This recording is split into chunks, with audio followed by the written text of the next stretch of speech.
Hey, y'all, it's Woody Overton, the host of Real Life, Real Crime, the podcast. And you're listening to Local Leaders, the podcast.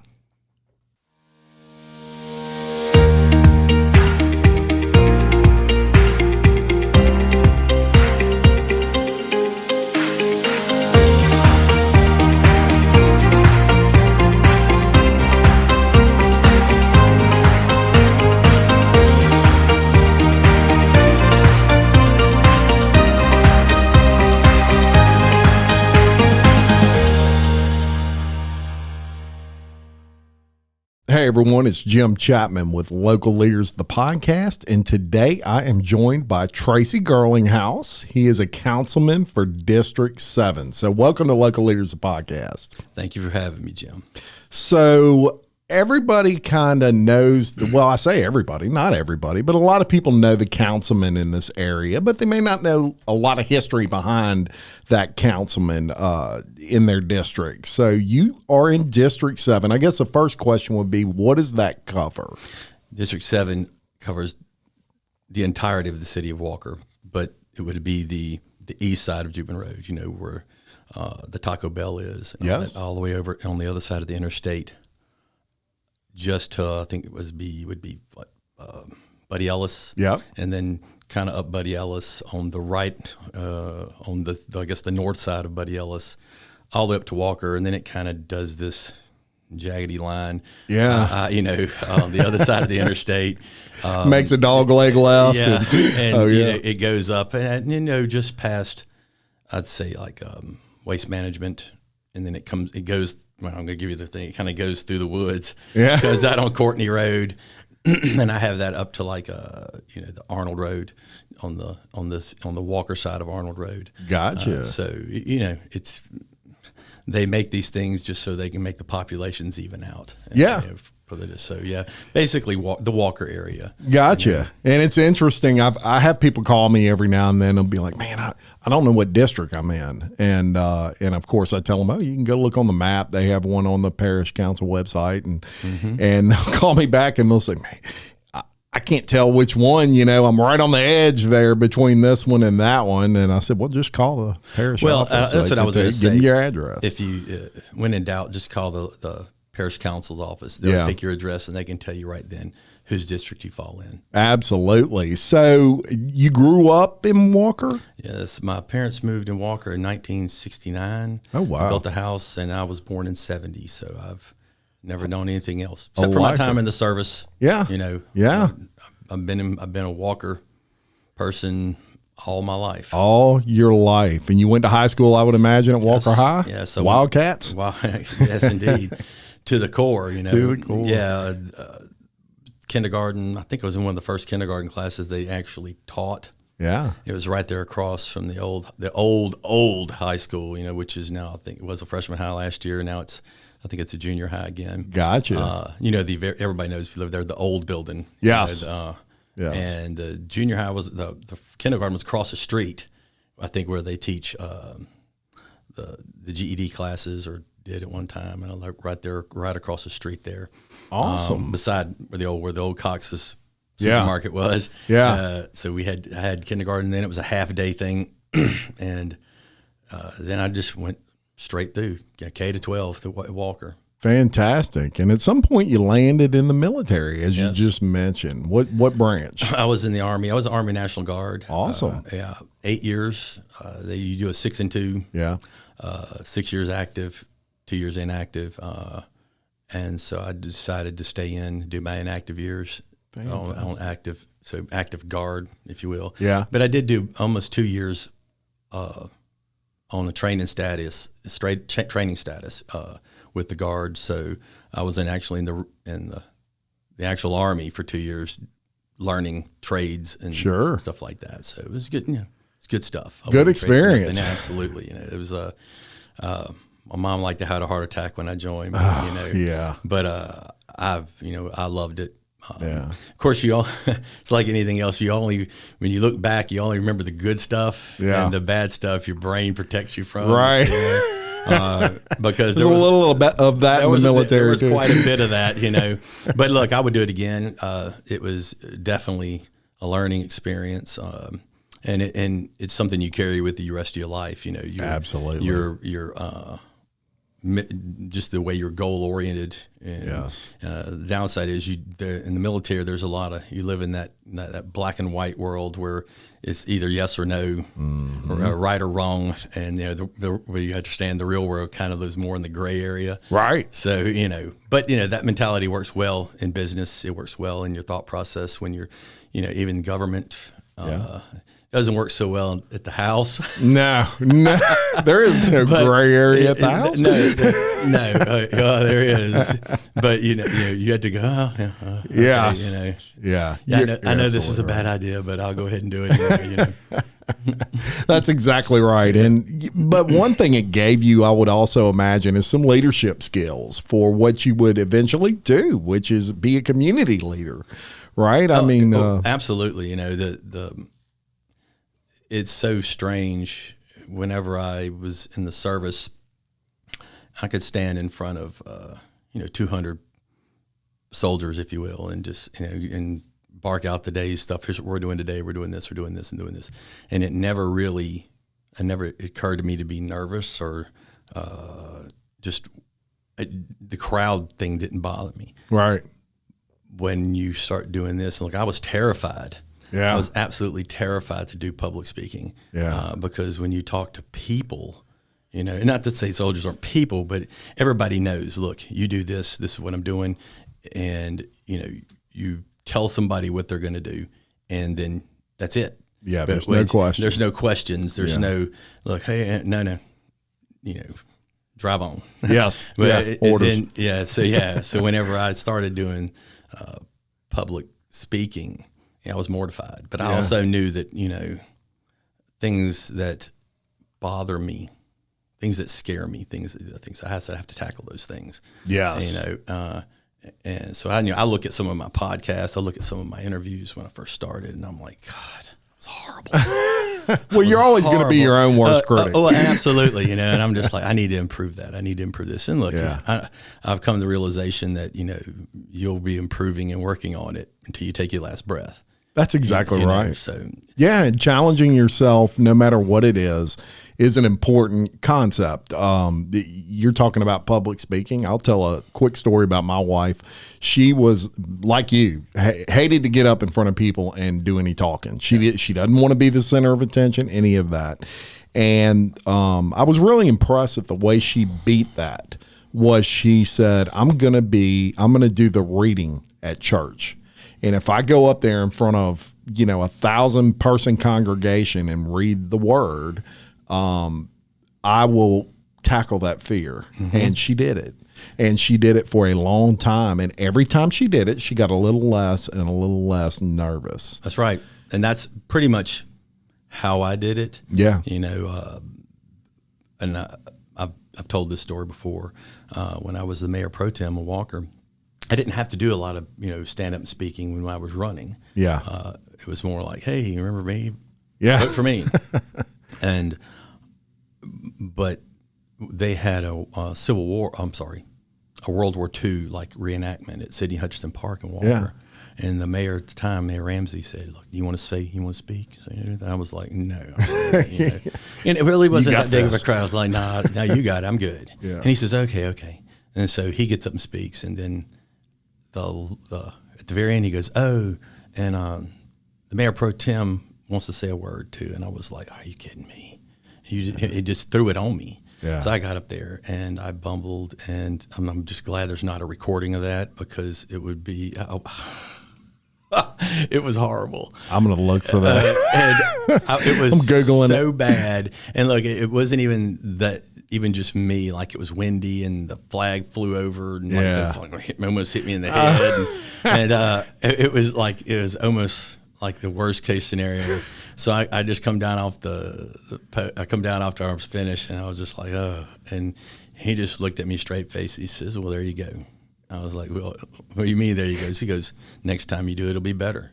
Yeah. He goes, he goes, well, it has to be. Yeah. But, you know, I thank him for that, you know, because I needed that. I needed that first time. You do it the first time, it's better. And then you get better and you get better and you get better. And, but still, sometimes it still creeps up on you, like Sure. I could do this 10 times, Yeah. sit and talk to you or talk to a group of people. And one of those times I'm going to get up and I'm going to be like, I can feel this like, oh, what are you going to do? And I'm just like, squash that. Yes. You need to squash that. You're fine.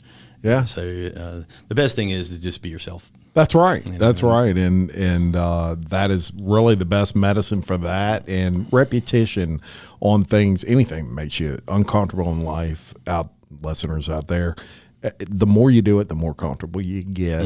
And there's never going to be a situation, I speak all the time and talk to everybody, all kinds of different people in the community. And I still get nervous, from time to time. I'll feel that voice quiver and, I can't control it. And I'm like, oh my gosh. Then you really have a panic attack. Oh yeah. You can't let it compound because if you start thinking about it, it'll compound. And then the next thing you know, you can't even remember what you were going to say, and you just kind of have to just. And then it's like it gets even worse. The hand on the chessboard. You just go. That's right. Over, That's right. Good advice. Now, somewhere along the point, so you mentioned you were a mayor pro temp, and then eventually you decided you were going to run for. Was it city council and then parish council? No, I was. Well, you were the city councilman then, and then the pro temp, and then at the time the parish council I felt like was in a disarray, They were making news, but it wasn't actually good news. That's for the reporters and the newspaper. They always go where there's contention. Sure. And there was a lot there, and was considering it, and then someone asked me if I would do it, and I went back and forth on that. In my brain, I was like, I kind of like it where I'm at. But I also knew going over there would be a challenge, and so that's when I decided, I have to accept this challenge. I have to go do it because, I felt like that I didn't feel like my predecessor was he wasn't doing a bad job, and I know that him and the parish president, they couldn't even stay in the same room together. And if you can't have a dialogue, then you can't get anything done. I felt like there was no dialogue there. And so I had known the parish president he was an x-ray tech by trade. Yeah. And so I had met him probably 94, 95, around that time frame, and had worked for him, for his employer. And I had a good rapport with him. So I just said, well, at least I can go talk to him. We might not agree. And, this job is a learning process. Absolutely. You really do learn on the job. Right. I mean, not many people get into, let's say, parish politics and they already know everything there is to know about drainage, right? Well, and sometimes that's the assumption. Yeah. And also the assumption is a lot that goes on at the parish and at the administrative level that we don't know. I mean, they don't come out and just share everything with us. I mean, and a lot of people think that, they think, well, y'all, this happened. Why didn't you say anything? I didn't even know that happened. Yeah. And a lot of people are afraid to say that. I'm not. Yeah. I just say, look, they didn't share that with me. Yeah. I found out you don't know what you don't know. And so we can address it after the fact, or we can address it whenever I find out. We can see what we can do to change it, Absolutely. But we don't know everything that's going on because, and look, it stands to reason to some degree that should be that way. The parish president's job, the administrator, that's a full-time job. I mean, that's what they do. Yes. They get up in the morning, they go do that. Yeah. We're part-time employees. Yeah. Now that kind of gives this false narrative that we're only doing this job, 10, 15 hours a week. Yeah. That is false. Right. It's constant. I mean, you saw before you can come on, I'm on the phone talking, it's phone calls and networking and talking to people and trying to get ahead of things and research. Yes. Yeah. And, we have the staff at who are full-time employees, the secretaries and the women in our office. And if we say, I need research on this, they'll go do it for us. Sure. But sometimes you just got, it's It's about calling someone in the parish and finding out exactly what the story is. Yes. To try to get ahead of it, because there's always a story. There's Two always sides there's to always every two story. sides or Yeah. three sides or even Yes. four sides. And so Yeah. you have to get the whole picture before you can go out there and, make a judgment on if you have the authority to do so. Yes. And try to, right the ship. Right. So you made that jump and you decided I'm gonna go for parish council, and you win. Yep. Right out the gate, first time. And how long have you been a parish councilman? Let's see. I'm in my fourth, fifth, sixth. I'm in my sixth year Wow. right now. So Okay. This coming January, Yeah. will be the beginning of my seventh year. So, Awesome. Yeah. What was it like to win that?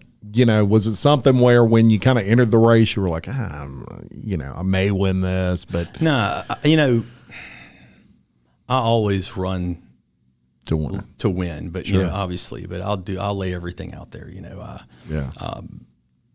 I really treat it like anybody who's running a race. At any point, whether you're the incumbent, you need to run like you're 2 votes down. Yeah. All the time, and you need to work and work and work, and then you need to. And to me, I go. The closer you get to the election day, the more hours you need to work. Yes. You need to go hit people. You need to go knock on doors, and there's no other better way to win than you got to get in front of people and try to explain your vision. Yeah. But unfortunately, you do need the signs, and you do need the immediate media attention, and you have to go and basically sell yourself. Hi everyone, this is Representative Buddy Mincy Jr. I represent the Denham Springs and Walker area, and I'm here today to talk to you about a very important topic. According to the 2020 census, Louisiana is the third hungriest state in the nation. This means 1 in 4 children are living in a food insecure home. Food insecurity is, simply put, a lack of access to affordable and nutritious food. Livingston Parish Public Schools have over 26,000 students, and approximately 7,825 of those students fall under the definition of food insecure. This is why Mighty Moms started the Full Tummy Project in 2010. For more information on Mighty Moms and the Full Tummy Project, visit mightymomsgo.org and find out how you can sponsor a child for the 2021 school year and help us end childhood hunger in our community. Yeah. And it was interesting. When I won the parish council race, we had everybody typically has a party. Yeah. And there was 3 or 4 of us there at the head that were running, and I've already done it once. Yes. The city was much smaller, but it was still, and that I felt like that was my the one where I felt excited and really, Yes. I can't believe I just won. Kind of thing. Yeah. But on that one, I was just so tired. Yeah. I mean, it's a lot of work. That day, I worked I plan on working up until 5 o'clock, the election day, and then going home, taking a shower, getting dressed, and going up to where we were having the event where we watched the results and stuff like that. And it started raining really hard, at around 3. So I just told everybody, look, pick it up, let's go. Yeah. I'm not going to stand out here in the rain. I'm not going to, ask anybody else to do that. And volunteers, you Yes. You didn't want to do that. So I just picked it up. And more importantly, no one else was doing it. Yeah. If my opponent was doing it, then I'd have told everybody to go home, and I'd have stood out there. Right. That's just because, there'd be nothing worse than to lose by a few votes. But I would be okay with that too if I did everything. And look, I'm going to do everything, Yeah, you leave everything on the table, and you're proud of your effort. And the same time, that it is what it is. I was just really tired, and so I was like, but look, I was so wound up in it. I kind of tell this as a joke. I would wake up in the middle of the night, a full 2 weeks after the election, and go, "Did I call this person?" Yeah. And I'm like, "Wait, the election's over. You already, you won. Yeah. Go back to sleep." Yeah, you had programmed yourself to that. And it took me a while to unwind from that mode. Wow, that's interesting. Yeah, it just because you have to be invested. You have to work, but then you have to do at the same time. I was still doing my work at the city, Yeah. So, I mean, and my regular job. Yes. So, you got a job, right? In between all this. Yeah. I was, it was a lot. It was a lot. It's a lot to do that. It takes a lot out of you to do something like that if you're going to do it right. You're exactly right. It is really, the election process is probably more difficult than once you get into office. As far as the exhaustion. It absolutely is. If it isn't, no, it is.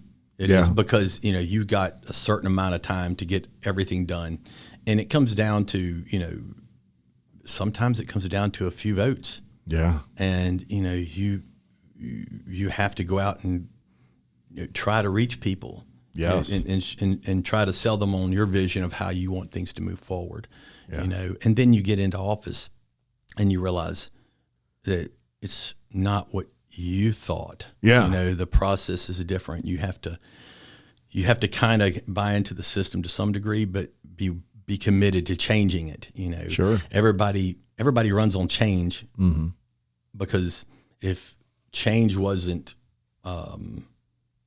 if people didn't want change, then they would always elect the same people over and over again. Very good point. So you run on change, and then you come in, and then you have to realize you have to be committing to changing it. And a lot of the same people who say, "Well, we don't want to change things," they don't really want to. But I don't want to do anything different. Yeah, when we have to do something different. It's the definition of insanity. Yeah, it is, and you have to do something different because we can't stay on the path that we're on. Yes. Yes, and life changes. I mean, things change. And you have to be able to kind of roll with that process. And I tell people all the time, some people think it's a bad idea or it's not good if a politician says something that he can't come back and change his mindset on something. And I've always been a big believer. And one thing I respected with our former president was the fact that he wasn't afraid to admit, "Hey, I changed my mind on this." And I've done that. It's human. It's human. I have made decisions that I wish I would have done the opposite on. Mm-hmm. I always feel like I've made decisions that I wish I wouldn't have made, but I've never made a decision I was ashamed of. There you go. And and because if you make a decision that you're ashamed of, at some point in there, you knew you were making the wrong decision, and which means why? Yes. Why would you make the wrong decision knowingly? And I haven't done that. Now I have made decisions I've looked back and with 20/20 hindsight and went, yeah. Well, you have more information now than you had then. Yeah. And sometimes it's more than that. It's just that things didn't happen the way you thought they would. Mm-hmm.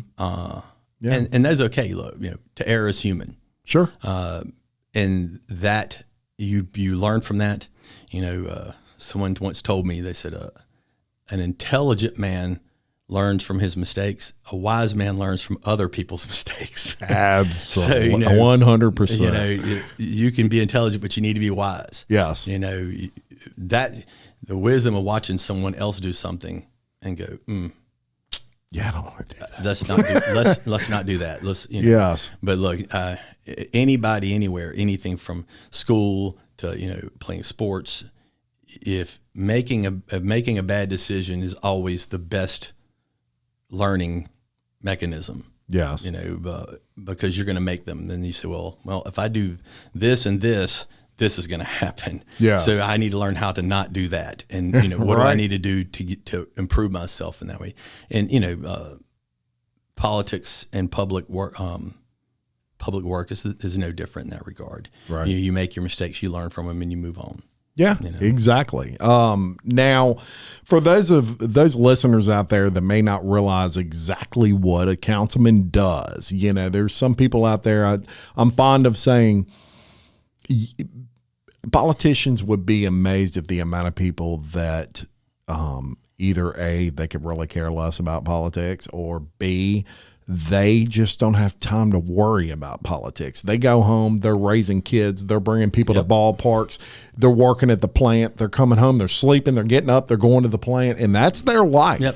So they don't realize maybe that there's an administrative side of the council and there's another side of the council, which is your side. So kind of tell us the difference between those two sides. Well, I think it's important to say right off the bat that the way the parish was ran up prior to '96 when we took the Home Rules Charter version of government, we adopted that. It was ran by police jurors. Yes. Now, a lot of people, and it's less now because people are actually more politically savvy than they were 10 years ago. Yes, absolutely. Because they're seeing we need to make changes in this parish, on a big scale. But the police jury system, so it was like an untold amount of time up until '96, where there was no parish president. You had police jurors for each area, and they kind of controlled the money. Yeah. They controlled where the ditches were dug and what was clean, and which roads were overlaid, if you will, or taken care of, and they controlled the money. But when we took the Home Rules Charter form of government, it basically split it up, kind of like at the federal level or even at the state level. You have the legislative branch, which is, if you will, it's your Congress, so to speak, and they make laws, and that's us. We make laws. We look at the budget. We ratify the budget presented to us from the executive branch administration, which is the parish president. Yes. So, we can make ordinances / laws. We can adjust them. We can get rid of them. That's our job, and we look at the budget that's presented to us from the parish president, from the executive branch. Yes. And we either say, okay, this is fine. We need to change this. We need to adjust. We can do this now. That's what we do. Yeah. That's it, essentially. Yeah. And sometimes I carry around the Home Rules Charter because it's like, you need to, I asked to have this ditch cleaned or this road. And I'm like, that's not in our purview. Right. And there's hardly any way to present that without it sounding like we're passing the buck. Yeah. But I voted for you. Yeah. Well, we don't have that authority. Right. And it's frustrating because, to some degree, if I'm going to get blamed for something, I would then give me the authority. Yeah. But then if I do something wrong in that regard, and you can hold me accountable for that, because we're held accountable by the voters. Right. But it's frustrating to be held accountable for something that you have no control over. No doubt. And that's kind of the issue there. So the parish president, they do the day-to-day stuff. They say we're going to go and clean these ditches. We're going to this is the road we're going to go fix today. We're going to clean up this area. They make basically all the decisions, the day-to-day decisions, and we make the ordinance. If there's an ordinance that needs to be adjusted to cover something else, or we need to make an ordinance that covers something that hadn't thought of. The world changes. Yes. Yes. COVID.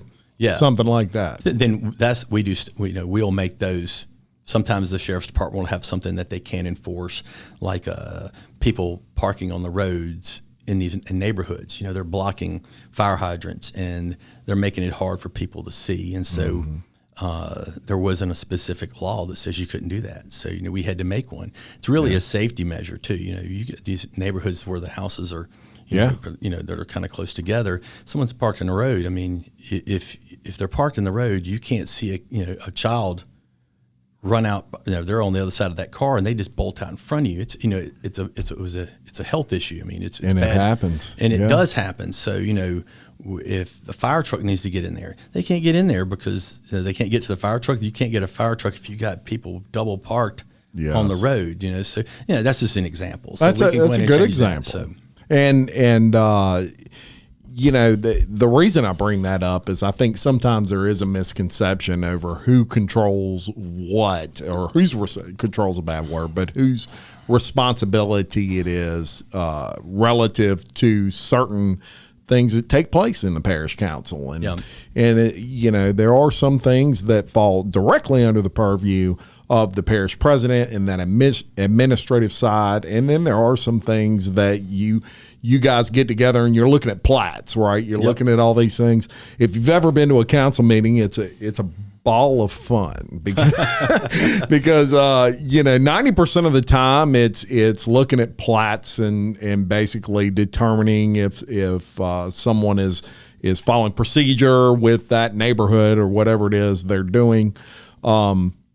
And in the, what you see in the news a lot of times or on social media is when you have controversial things that come up, but that's not every single time there's a meeting. It just seems like that because those are the ones everybody talks about, and that's right? the ones that get the most attention. Yes. So it seems that way. But Yeah.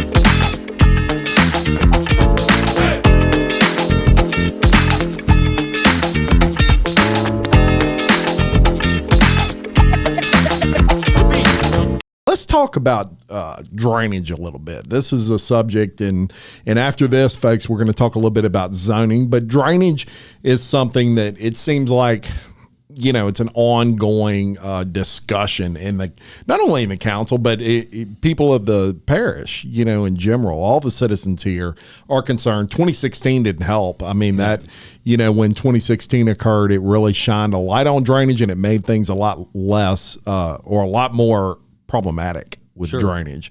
So I guess the first thing I want to talk about is explain to people, you have gravity drainage district 1, district 2, all these gravity drainage districts.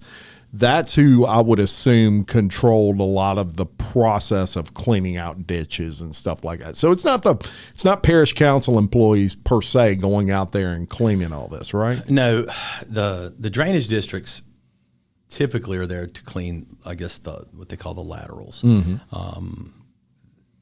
The ditches that drain, like the main tributaries that drain through your roadside ditch. Yes.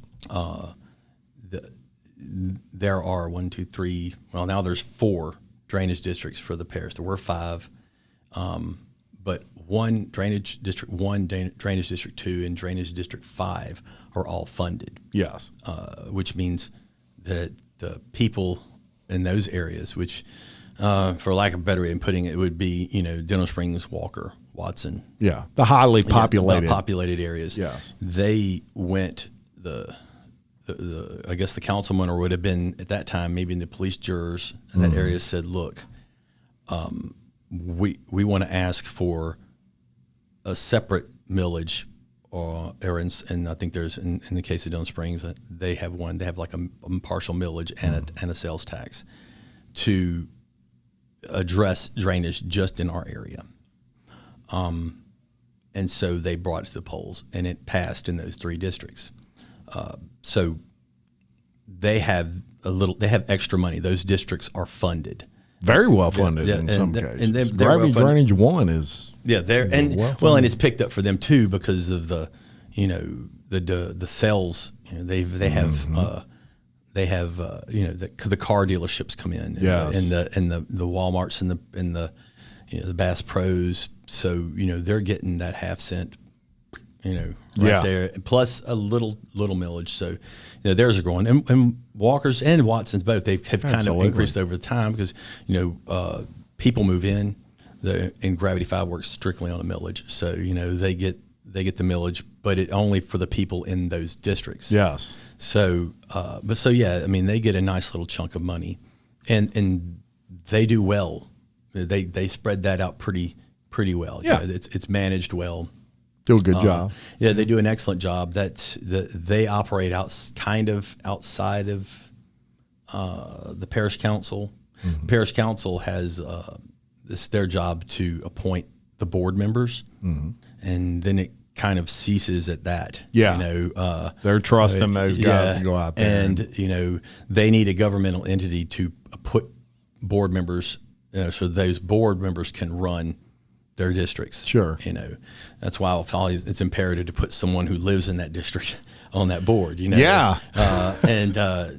And you have to. Yeah. That's part of it. So yeah. But these are just ordinary everyday citizens that go out there and they get on that board. They get on the board and they make sure that the right decisions are made. I'm very familiar with District 5 because that's the one.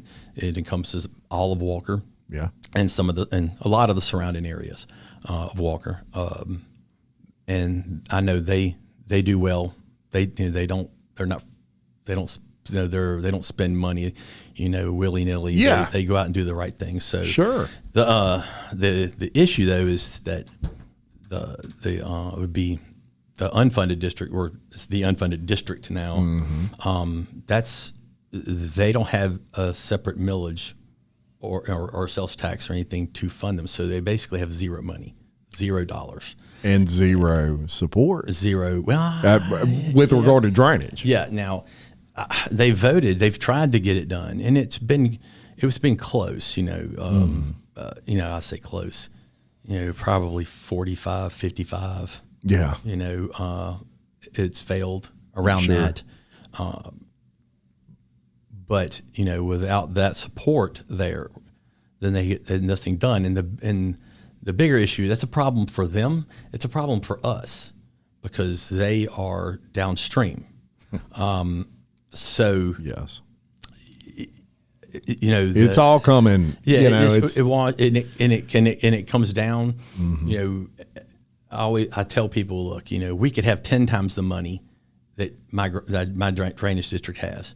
And you could go out there and make beautiful, ditches, but as soon as it hits the unfunded district, it's going to back up.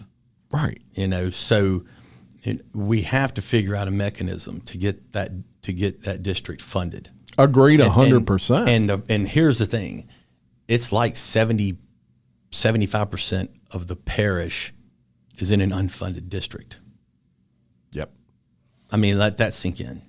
Yeah. And it's not at the top. I didn't even realize it was that high. It's not at the top of the parish. It's at the bottom. Now, and let me say this, Tracy,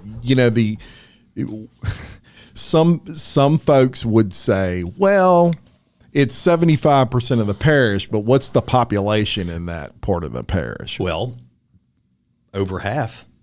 There you go.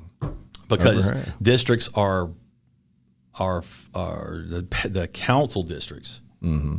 which they're different from the drainage districts. But the council districts, I know, Mr. Mack's district, entirely unfunded. Yeah. Mr. DeLatte's district, entirely unfunded. That's just crazy to me. Mr. Ard's district, I would say 90%, maybe a little more unfunded. Yeah. Mr. McMorris, mm-hmm. Probably geographically, 75%, 80% unfunded. Yes. And I just rattled off 4 people. Yes, off the top of your head. Yeah, that's almost half the council. So, yeah, I mean, and that's a problem. And if you take into account, this is why 75% or around that number of the parish geographically is unfunded, because when you divide your council districts up by population, so like Mr. Ard's district, he's twice as big or 3 times as big or something around that than my district geographically, because I have more people tight knit, kind of like Denham Springs. Yes.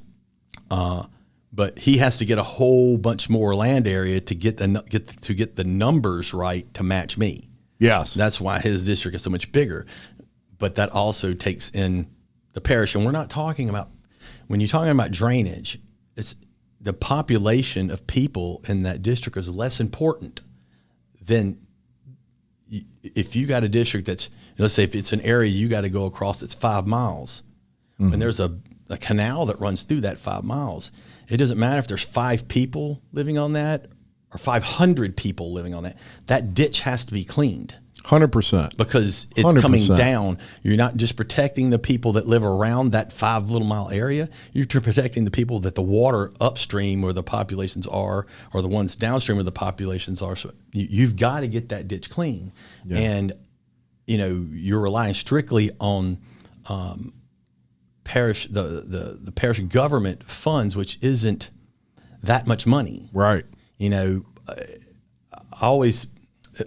lot of people will say, I pay a lot in taxes, and you might, or you might not. And if you compare it to the rest of the country, it's debatable, but we'll go on the assumption that you do. So what are you paying to? You're paying to the school board. The school board comes and says, hey, look, we want to put a millage in because we want to build a new school. We want to update our school. We want to do, and they go to the people of that area, and that has a selling price. It has a sell. Who's going to turn down? You're going to go. I want the kids to have a nice school. Of course. I want our schools to be good. You can schools put attract a good people. And so people vote for that. Sure. The sheriff's department comes in and says, look, they ask for some money, typically, and we need more deputies. We need more cars. We need to. So people say, well, I like to feel safe. Our crime rate is relatively low, on the low side, if not low, really low compared national average. Yeah. That's a selling point. Compared to Baton Rouge. Sure. Exactly. So you can sell that. People will go and vote for that because it's, there's something you can look at. If I do this, then this will happen, and I like the end result. So, those pass. Parish government comes to you and says, hey, we need more money to just operate and do stuff. It's not a good sell. It's not an easy sell. Yeah. Because you're like, for what? I already paid this much. Yeah, but we can't touch their money. You gave them money. You didn't give money to the parish government. Yeah. It's not like, well, you can take some of their taxes and help do this. No. Yeah, go try to do that. Yeah. I mean, nobody likes that. The sheriff's department and the school board would come after you hard, Hard. And, and so it's not an easy sell.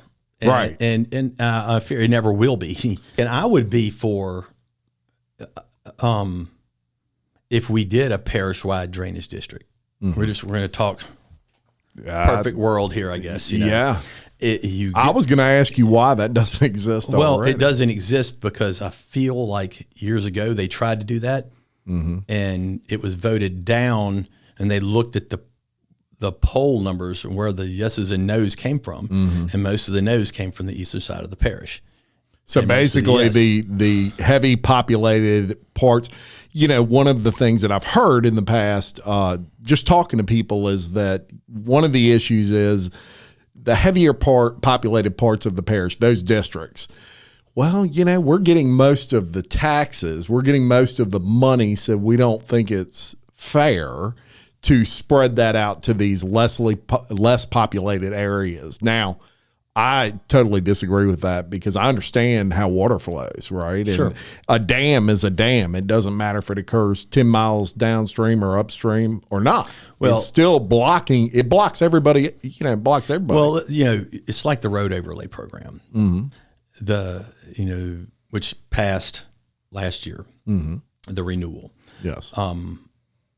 That that the majority of that money is collected in Walker, Denham, and Watson. It's just the things that collect the money there are Walmart's, Home Depot's, Bass Pro's. That's where the chunk of that money is collected, and all of those are in the western part of the parish. Yes, and I know we have some smaller grocery store chains like the Carters and stuff. Yeah, they have a couple of there. Quarters. Yeah, me too. But I know that more than 1/9 of that money, if you take all that money at the end of the day and it's sitting in a bank account, I know that more than 1/9, because the 9 districts, of that money was collected in my district. Yes. So but we can't be greedy like that, and we're not. My district, never gets what it puts in, right? Because you have to give some money or let some money go over there. Now it's once again out of my control, but I understand the logic behind that. Some work has to get done over there, and so it's one of those situations where you have to do what's better for the parish. Yes, and that's a great point. I won't let my district suffer for that. But sometimes you have to go, look, we have to do stuff over there. And so that's my argument to people. Say, well, they clean the roads are better over in Denham and Walker and Watson. Well, they probably are, but you also have to make those roads passable and good that get you to the places where the money is spent. They're collected. Also highly traveled roads. And you have to keep the roads good in the areas where the money is collected. Yeah. The Walmarts, the Home Depots. They're not wanting potholes everywhere. So you to keep the money coming in, you have to keep those areas good. And look, the road overlay program, in the next 10 years, you're going to see twice as much work being done than was done before, because they took out a huge bond whenever they first enacted it years ago. Yeah. And we spent until I think February of this year paying that bond off. Yeah. I'm not I don't know if I would have done that, because you can get a bunch of work done if you have before then the roads in the whole parish everywhere were atrocious, and we're going way back 15 16 years, they were atrocious. So they pass this the money, the tax, and then they go out and take a huge bond out, and they do a whole bunch of work at one time. Yeah. And then so everybody's like, oh, this is great. We don't realize we just borrowed a whole bunch of money that's going to take that entire 15 years to pay off. Yes. And by the time it's paid off, a lot of those roads need fixing again. Yeah. So there's no way I would do a bond again. Yeah. It's kind of like getting a car note, and by the time you pay it off, you got to get a new car, right? Yeah. So you're in a car note hole. And I would not do a bond again. The only way I would do a bond, it had to be a partial one, and it had to be for a new road. I'm talking about a brand spanking road cutting through the woods somewhere. Yeah. That would alleviate a lot of traffic off of the roads we currently have. And even then, I would be very leery about how much is this new road going to help. Yeah. Then I would do the bond for that, but it wouldn't be to the size or the scale of the bond that they took out last time, because literally, over half that money was going to pay off that bond every month. Yeah. And, that's roads you could be doing as you go. And we're going to get a lot more done, because I think that's the mentality. I wouldn't vote for a bond to go do a bunch of roads right now. So to wrap kind of that discussion up, one thing, if I can say, it sounds like you are someone that would be for kind of consolidating into one just big gravity drainage. I'm glad you brought me back to that, because there was a point I needed to make. I would do this, but I would be for it, but only under one stipulation, or I guess it would have to be a flat fee. Yeah. I wouldn't do it as a tax. Right. Because I believe that everyone should pay the same. Now, if you wanted to take what the funded districts made collectively and average that and said, look, okay, and that breaks down to this much a year. Yeah. This is how much we're going to charge. And everybody pays that. Yeah. If you have an address, you pay it. Yeah. Then you have people who, if you have a $100,000 house, or you have a $500,000 house, you're paying the same. Then I'm okay with it. I would be okay with that type of funding mechanism, because everybody's going to pay the same. Yeah. If a lot of houses will get exempted from tax, if you had homestead exemption, well, you 75,000 right off the top. Well, so this person pays less. look, everybody's flood. You know, if your house floods, if your house is a $75,000 house or a $275,000 house or $300, I mean, you know, your house still flooded, Right. And everybody needs to pay the same because we're all in this together. I agree with that. And we have to look at it that way.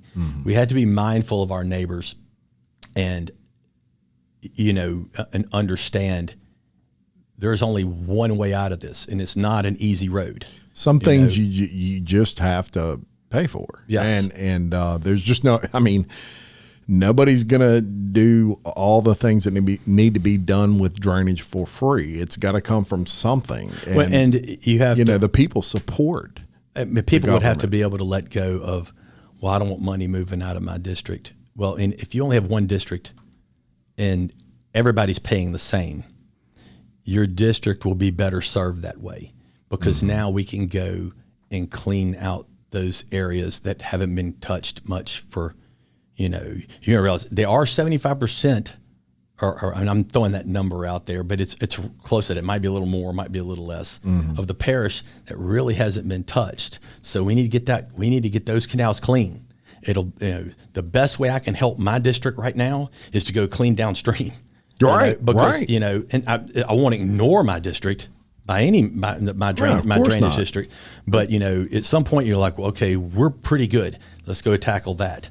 And, you know, you could move equipment around, and you could move equipment between places where it's needed. If I have a backhoe over here and I'm not doing backhoe work today, then by all means take it over there. Yeah. And you know, work on so-and-so canal. Yeah. You know, and we have to get this water from here to there. That's the overall mission, is to get it into Lake Marpaw. Yes.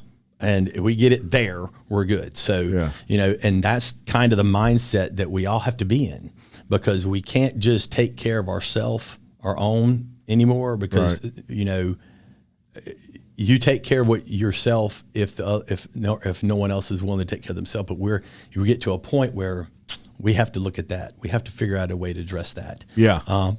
If someone came up with that,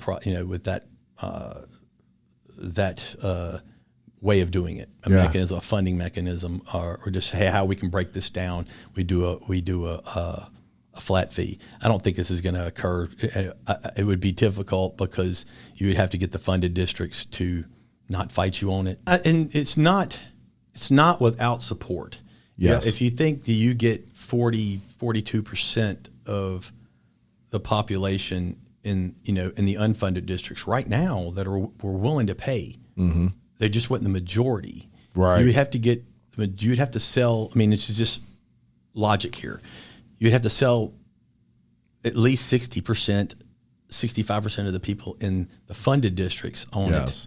And you would probably get the 40 over there still, and then you would have enough to make it happen. Yes.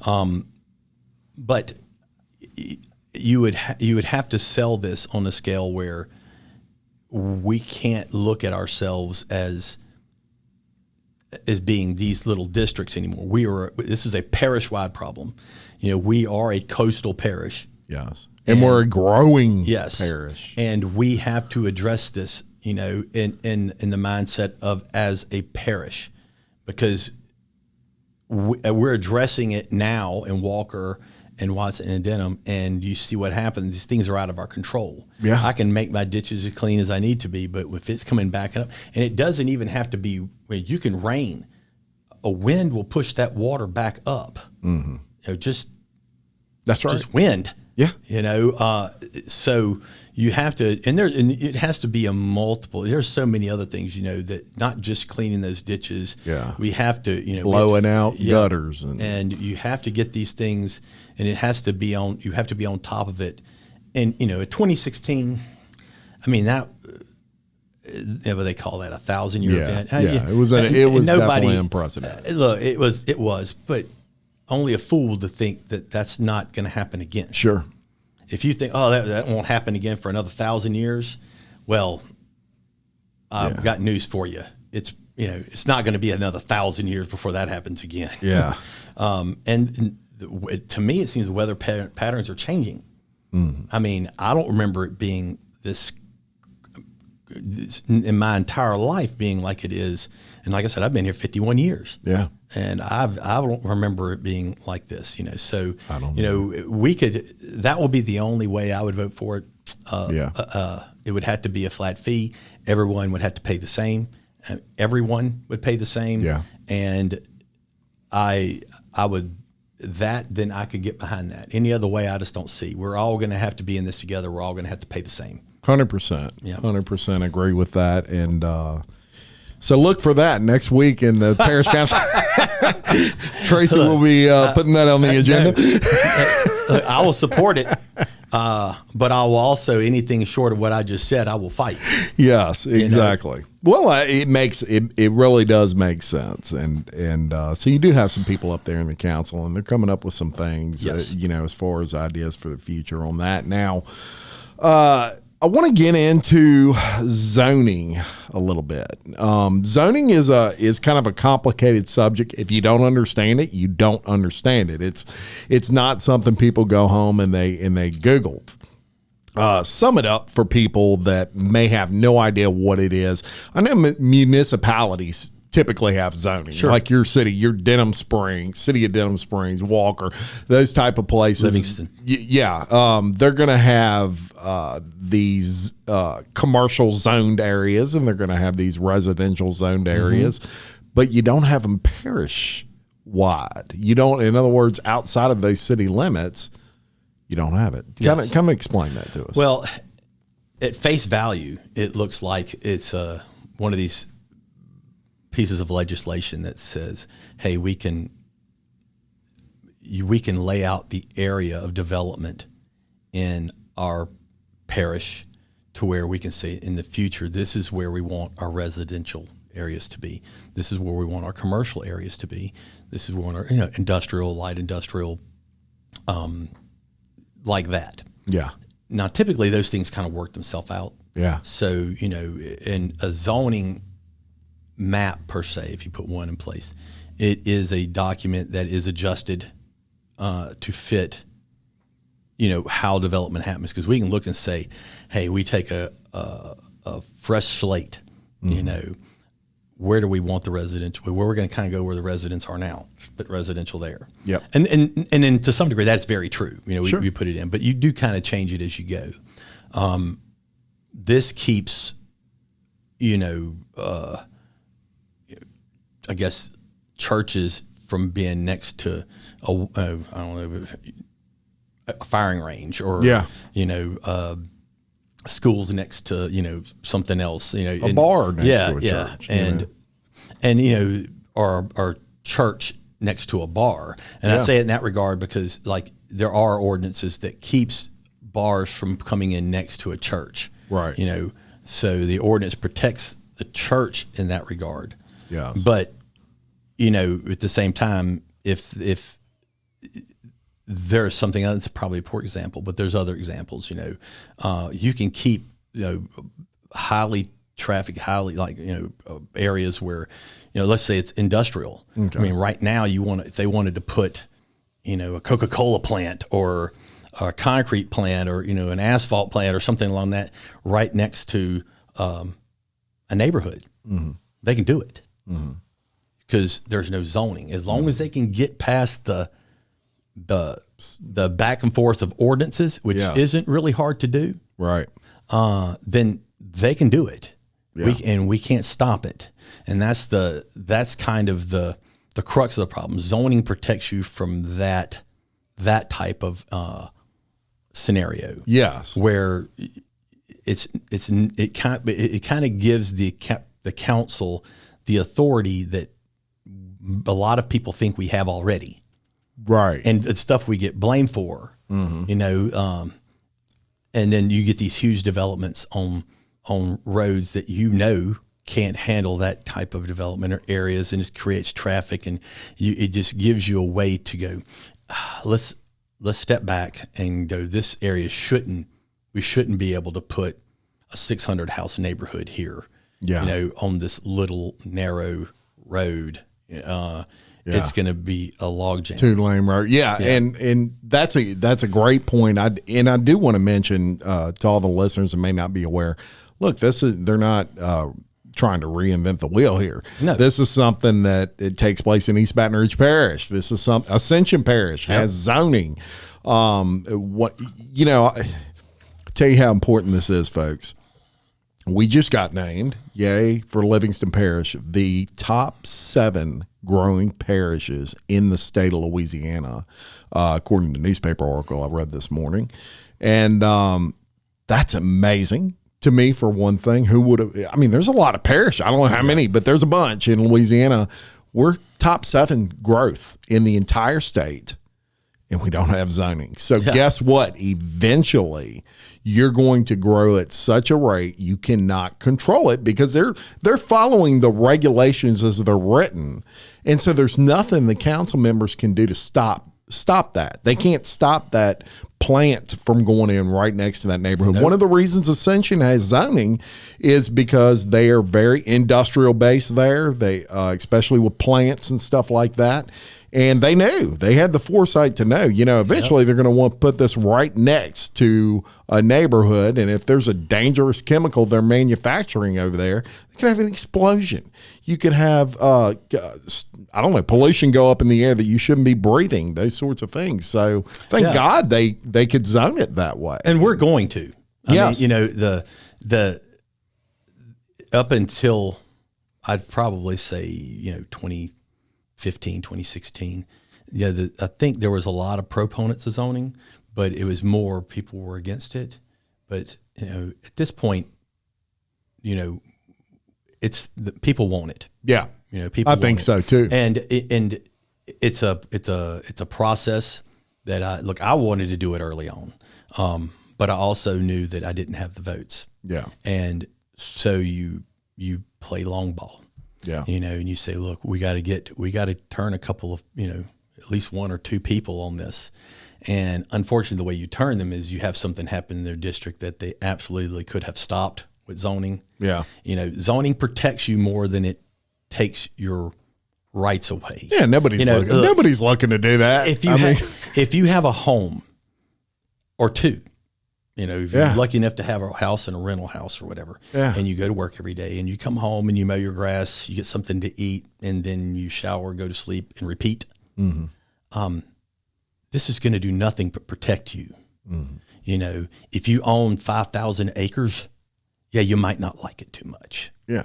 I mean, because I'm going to come, where the parish is going to come in and they're going to tell you what you can and can't do with that 5,000 acres. Yeah.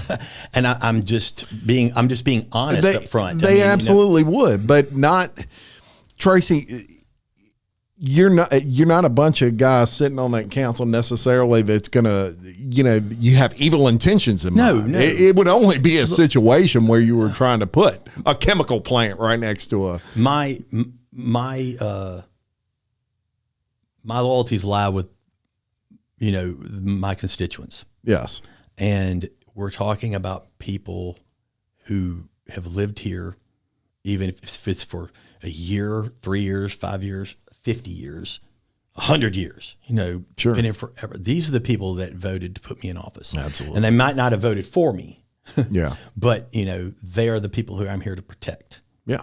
And they are first and foremost in my mind. So in my case, the development in District 7 is out of control.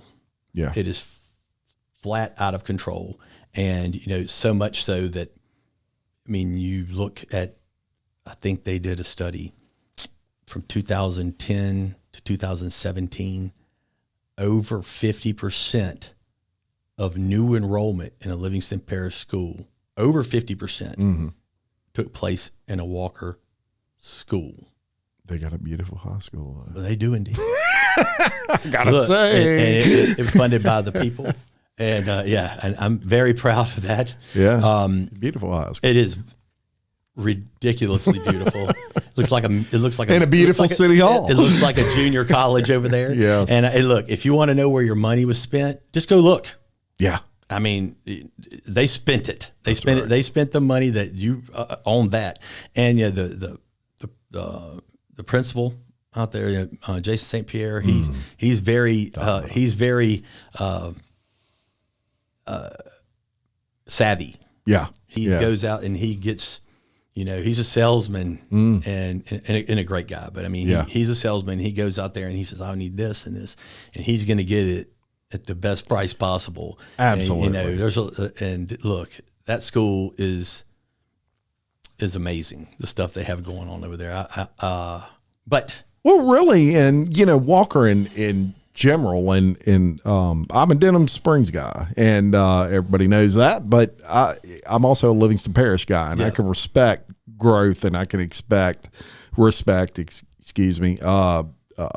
When someone's doing something right, and I'll tell you what, Walker is coming up, man. The city hall over there is just unbelievable. It is beautiful. The school is unbelievable, and here's the double-edged sword to what you were just saying. So I'm working my way around to that.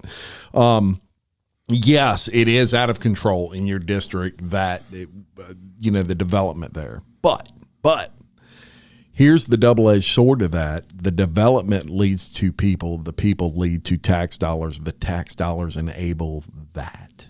Sure. The schools, the city hall, all that stuff. So it's like, it's a hard choice. It would have been 5 years ago. Yeah. It's not a hard choice now. Not for me. Yeah. And I don't believe for the people of Walker. Yeah. I'm not anti-development. What I want to do is see smarter development. And I want to see, houses that are built.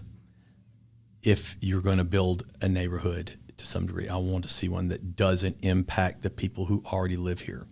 And the way to look, where there's trees and woods now, at some point that's probably a drainage area for people who've lived here. Yes. We can't put stuff in those drainage areas and have it negatively impact the constituents of the parish. Yeah. If you zone these things, it kind of gives the council per se, I guess, the ability to say zoning is more than just saying, hey, you can build this here, you can build this here, you can build this here. It's more of a broader umbrella of authority. Yeah. And where you can say, I don't like the way this, it doesn't fit with the purview of what we're trying to do here. Yeah. And, we can take back control of the development in the parish itself. Because right now, it's, you can put ordinances down and there's always a way to go. Well, I won't say always. Usually there's a way around an ordinance if you just do. Because when you write ordinance, you got to be very specific. Right. And they will find a way to where you can't hold them to it. It's like a way I explained it. It's been to you or somebody. It's like you're walking a tightrope, and you have these little 6-foot nets that you put up underneath, and you put 30 of them out. You're walking this 30-yard stretch of tightrope, and you put 30 of them out there. Yeah. Those are your ordinances of protection. Well, they'll figure out a way to just push you at the right time when there's no net underneath you. Yes. And they skirt the ordinances because they, legally they're not needing a waiver. Boom. They're in. The zoning in place would be more of a big net so you can catch everything. And, and that's a good analogy. And we're not, now I know this isn't good for my area. I know it isn't. And then so you can stop that madness and we can take control back of the development. Because right now the developers are running this parish. Yeah. And I guess the only way I can say it is we've allowed them to do it. Sure. Because the only way you can take control of that is to put a larger oversight, something in effect where you can say, nah, I mean, there's, a neighborhood that goes in on this little road. Yeah. You're and there's 600 people 4 there. feet of water. No, but then on top of that though, we need to look at, even if you do our zone and you do it correctly, we need to make sure there are better practices in what's going on now. Right. How much drainage, dry retention, retention ponds that have pumps on them, and you can put that money on the development itself. Where, you know, if you build this neighborhood, this subdivision, I should say, or a neighborhood, and there's going to be a retention pond there, then that the person who buys into that neighborhood is going to pay a little more money every month to help maintain the pump, their retention pond. Yeah. And we're going to pump that pond down before an event and pump it down after, and give enough freeboard in the area from the top of the pond to where the water starts to have the offset for the dirt that they brought in. Yeah. To offset, you know, that's really what a retention pond's supposed to be. Yes. You know, the volume of water should be equal to or more than the amount of dirt you brought in. That's right. And that's not happening right now. I don't care what anyone says. They'll tell you, "Oh, no, it's not," because they're using those retention ponds as like a lakefront type property, or they're promoting it that way. I don't. And look, I understand that. Sure. But this is a retention pond first. Yeah. And if you got 3 foot of freeboard, Yeah. so be it. Yeah. You know, Put a once 6 again- foot fountain in there. Yeah, well, yeah. And look, let's face it. This, again, these are neighborhoods or subdivisions that don't exist yet, Yeah. and we need to make requirements on these neighborhoods and these developments that come in to say, look, this is what you're going to pay. Yeah. You're going to, and it's going to be, you know, it's going to be for the whole time you have the house. Yeah. It might be $10 a month, or I don't know what it is, but you're going to pay in to maintain your. So who's retention pond. maintaining it now? Well, that's the thing. You know, you have HOAs that I have zero faith in HOAs. Right. Because, you know. And you know, nobody's making them do that. No. They just do and it then, on their you know, own. so the pond gets all icky and full of, you know, sludge, and then, you know, they go and say, well, we need to clean this. We need to clean it out. Well, the parish really doesn't have jurisdiction to go in. Yeah. And even if they say, well, you can have it too in there, then, you know, you got all these fences up against it. There's no way to get to it. Yeah. You know, because there is no servitude or right of way around it. Right. So, you know, look, we can clean it out, but then you have to tear your fence down. Yeah. You know. Yeah. Hi, I'm Leighton Ricks, Livingston Parish President. Since its approval by the Livingston Parish School Board in 2010, Mighty Moms has been grateful to have a project that allows them to spread love with one full tummy at a time. Each week, bags of food are distributed before the weekend to those children that are at risk for weekend hunger. This is accomplished through the generosity and love of many, many people. To date, Mighty Moms has delivered 112,804 full tummy bags. September the 1st is Childhood Hunger Awareness Day for Livingston Parish Public Schools. This is a great opportunity for us all to take a look at the reality of food insecurity in our parish. Mighty Moms needs your support to continue in the mission of seeing all children graduate with full minds and full tummies. Visit mightymoms.org on ways that you can partner with them and help the future leaders of Livingston Parish. Together, we can make a difference.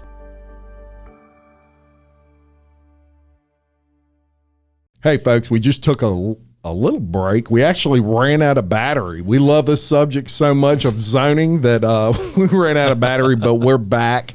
And as you were saying, Tracy, you know, the issue with not having the zoning, obviously, just to sum that part up, is that you can't really control where that growth is taking place. So, Yes. I mean, it's probably important to say, you know, nobody is anti-development per se. It's just you need to make sure it's quality development and it's occurring where you're not taking, you know, current constituents of yours and throwing a bunch of water on them or, Correct. or whatever. So, That's what's happening now. yes. I mean, nobody wants to say that out loud, but that's what's Yeah. happening right now, and it needs to stop. Yeah. You know? Yeah. And Tracy's serious about that. He looks like I am. he's got a mean face. Because, you know, it Needs to stop. It does need to stop. Immediately. You know, and it needs to stop. And Yeah. And it won't until zoning exists. well, and then we can actually zoning is, like I said, it's fluid. It changes. You can change the rules, but and it should. Yeah. But we need to put the people of the parish first. Sure. And the people that are here that have, and that mindset that I guess the free Livingston Parish, we can't afford to live that way anymore. We can't afford to think that way anymore. We need to think, I'm all for maintaining who we are. Yes. At the same time though, we can't afford to not act, because we'll find ourselves in a situation that's, well, we're already kind of halfway there. We are. Seventh growing parish in the state. And so we need to stop the bleeding. Mm-hmm. And the zoning will help stop the bleeding. Will it fix the problems altogether? It'll fix them from getting worse. Yeah. And and that's where we need to start. You've got to stop the bleeding first, and then we can really tackle on fixing the issues at hand. 100%. And now the last question on that is, okay, so let's say we've done swayed half of Livingston Parish over the zoning way, and they're like, yes, let's zone. We're all for Tracy, and his thought process on that. How does this occur? Do the council members only vote for that, or is that a parish-wide vote? No, the council members vote. Okay. And it's a two-part process. Mm-hmm. The first part is, which they have completed and we introduced last Thursday, is the language. Yes. And, what categories of what the category is going to be. Okay. Commercial, residential, industrial, light industrial, and we have agricultural. Yes. Yeah. And then we have ones like undefined. Yeah. And there's many categories there, but that's the first part. Yeah. We introduced that language. It was introduced, like I said, last Thursday. We'll vote on it next Thursday. And then the second part is the maps. The local AFA, Alvin Fairburn Associates, they're the ones they're going to draw the maps up for us, what they think with input from the councilman, how that area should be. Now, that part won't be as hard for like me, because Walker is 80% of my district. Yeah. It's already zoned. It's already zoned. And then the rest is pretty, if there's a house there, it's, it's residential. Yeah. And so, it'll be not a lot, I think, of hubbub with me and how it goes forward. In the eastern part of the parish where there's not any zoning, they're going to have to go out there and just look and say, well, we think this is going to be this. And then you're going to have public meetings where the public can come in and give their opinion.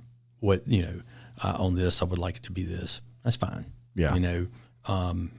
You get the public involved in that, because they have to be very much involved in it, because they have to be, we have to sell them on this being a good thing. And yes. And it is a good thing. Sure. There was some uproar when Walker zoned, and, they zoned it, and the sun came up the next day. And, but that's the thing about zoning. You don't know how it protects you when it does, but you definitely know how it doesn't when you don't have it. Yes. Very true. Very true. And there's a lot of things that even in Walker, the mayor or the councilman never hear about, because they might see a piece of land and say, hey, let's build this here. And they go, oh, well, that's zoned. Yeah. That's zoned commercial. We can't put a neighborhood there. And it just goes away. Yeah. They make one phone call and they're just like, well, yeah. They're not going to change that. So, there's at some level, nobody hears about it. That raises a question that I would have, and that would be, once you zone something. So I'll give you an example. Jubin, the big Jubin development. Yeah. Okay. So there might have been let's play devil's advocate. There might have been a point in time where people went out there and maybe zoning was about to be passed, and they said, this is going to be residential. And then look at it now. It's a major commercial thoroughfare and has done very well. My question would be, once something is zoned, can that ever change? Absolutely. Okay. Absolutely. But it would fall. We're going to have a planning. We're going to have a zoning board or zoning commission. In my mind, it's probably going to be the same as planning. You just put planning and zoning the same thing. Sure. But I'm open to that on however they do that. Yeah. They'll give their recommendation. Yeah. But ultimately, it's going to be like planning is. The council's going to decide. Yeah. Because that planning board member wasn't elected. Right. They were appointed by the councilman, the person who, so they have to stand and face the music on that. Yeah. Yay or nay, however they decide. Because there's some things that might make sense. This is zoned, commercial, and there's nothing commercial around it, and there's this big neighborhood that was over here, and now they want to, and you might look at it and go, well, that makes sense. Yeah. And it's hard to imagine things, but believe me, anything and everything will come before you at some point, and where you go, oh, that makes sense. Yes. Or absolutely not. It's going to be more of absolutely not. You're not going to do that. So then, but yes, they can change it with the zoning, planning, zoning representative will make their recommendation. They'll vote. It comes to the council. It doesn't matter if it's 9-0 there. Yeah. It's still going to come to us. Yeah. And I mean, there was a question like someone had asked that. There's no way I'm passing that on to someone I appoint. I'm not giving someone that I appoint that much power. Yeah. I mean, because it is power. Absolutely. And they're representing one person, that person being the councilman, but they're not, you're representing however many voters put you in office. They're representing, I don't micromanage any of my my board members. Yeah. But, in that particular case, I would, I don't want to put that on him. Right. Because he's not the one that people went into the ballot box and went click. That's right. At the end of the day, it's going to be me or any of those people that I'm going to decide no or yes. Yeah. And because I was the one that the people of my district put their faith in when they elected me to office. And you appointed that guy. And if it's bad, gal. And if it's bad, it's bad.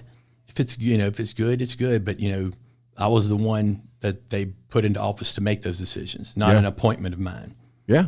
Very good point. Very good point. So zoning most likely coming to Livingston Parish.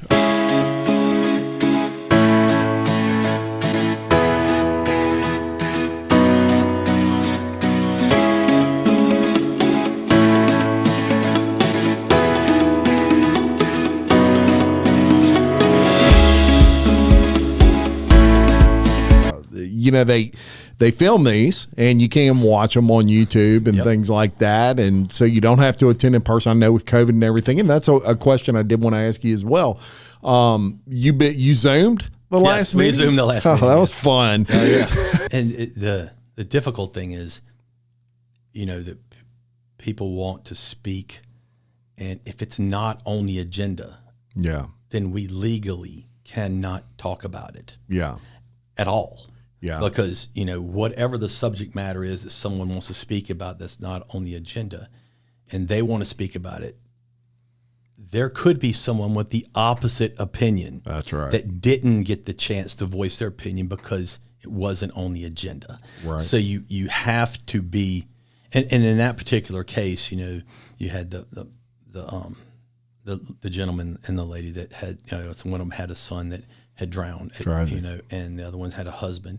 And, you have to be, as well you should, you have to be cognizant of where they're at. Yes. And absolutely. It's awful. But at the same time, you can't talk about that because it's not on the agenda. Right. It's going on a record. Yes. And so you have to kind of back away and say, look, I'll call you. And that's what Chairman Talbert did. Yeah. They were outside I think he called one of them, wasn't there, and then he talked to the other gentleman who was outside the building thinking that the council was meeting that night, Yeah. And he just said, as soon as I'm done, I'll walk out there and talk to you. And that's just what he did. Sure.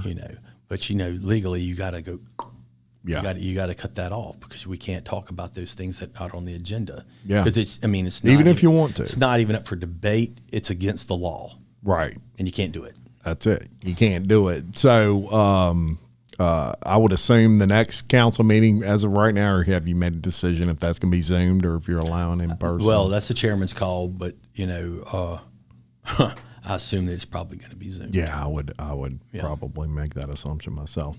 Now, how often do these council meetings take place? Every 2 weeks. Every 2 Second weeks. and fourth Thursday of the month. So there you go, folks. And so pay attention to those. If you want to know what's going on with your councilman and what he's doing to help improve your district, you can see Tracy Girlinghouse is working hard over there in District and look, 7. We have an ordinance committee meeting on the same week. Yeah. Tuesday of the same week. So next week we'll have an ordinance committee meeting on Tuesday. And it's tough to get into it when it's Zoomed. Yeah, it really is. The ordinance committee meetings, I'm not as rigid because we're discussing how we want an ordinance to be shaped for the council to discuss. Yes. So it's more like an open discussion. Yeah. Where the council meetings are pretty rigid because you got to follow Robert's rules. Yes. You don't want to get out of hand quickly. Yeah. And so we just kind of have a more round table. We do follow the rules, but if someone else speaks up, I don't necessarily have to go to one of the other board members on the ordinance committee, the committee members. I don't go, oh, you don't have to be recognized by the chair. Yeah. If someone else is done talking on the board, right, another person can just start talking and allow that to happen. But you can't really do that right in a council meeting because you got 9 people and usually a room full of people. And so you have to be a little more strict. At least I was when I was chairman. Sure. I agree with that. So, but at the ordinance committee, it's more like if you're in the crowd and come on up, and stand at the podium to where we can hear you, and you give your name and address and tell us, what you learn a lot from the public. Yeah. People come up there and they'll just bring up you're like, what? I didn't even think about that. Yeah.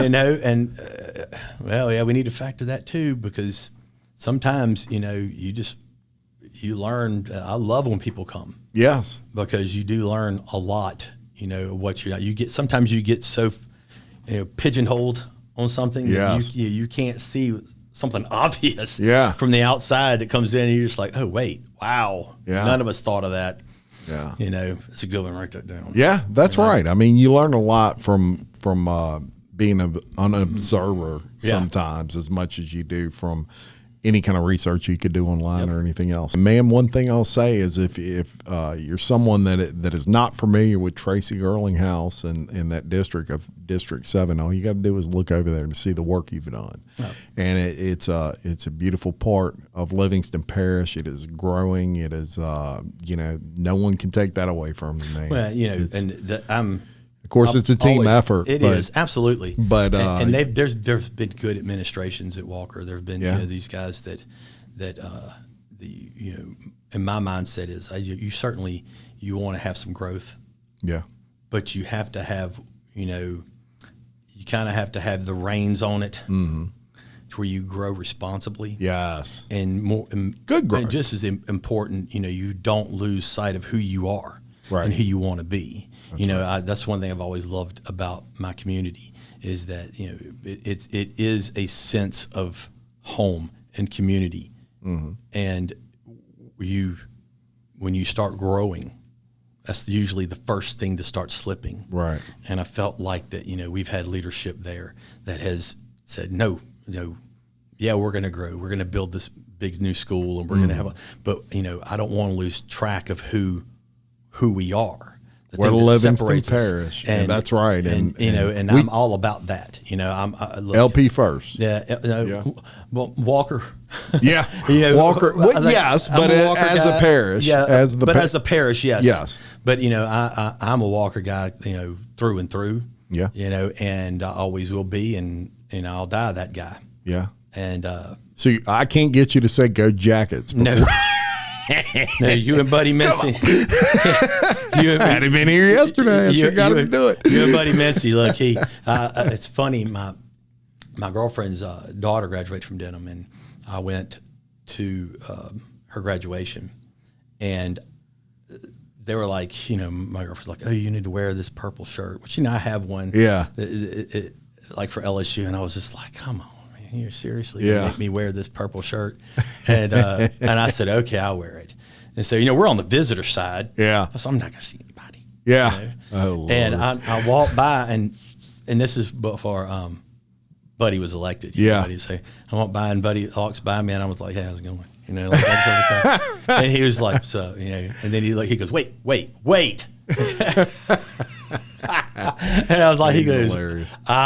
he goes, I cannot believe this right now. He had his wife come over and take a picture of me and him. That's great. And then he was running. I said, you're going to have to wear green when you come to Walker. Because I know you planning on running for state rep. Yes. And I made him wear the green too. So, Yeah, yeah. that's right. So, like, Very good. Very good. Yeah. So, man, I enjoyed it. This was a great discussion. I hope the listeners out there, all of y'all, I know we went a little longer than usual. Hopefully you're all still there.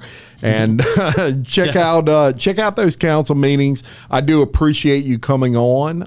If you want, you can subscribe to the podcast. Please share the podcast. We really love that. It's important. Let's get our name and word out there to all these people on what we're doing here in Livingston Parish. Until next time, I am Jim Chapman, reminding you, love your community, support local business, and keep leading. Thank you very much.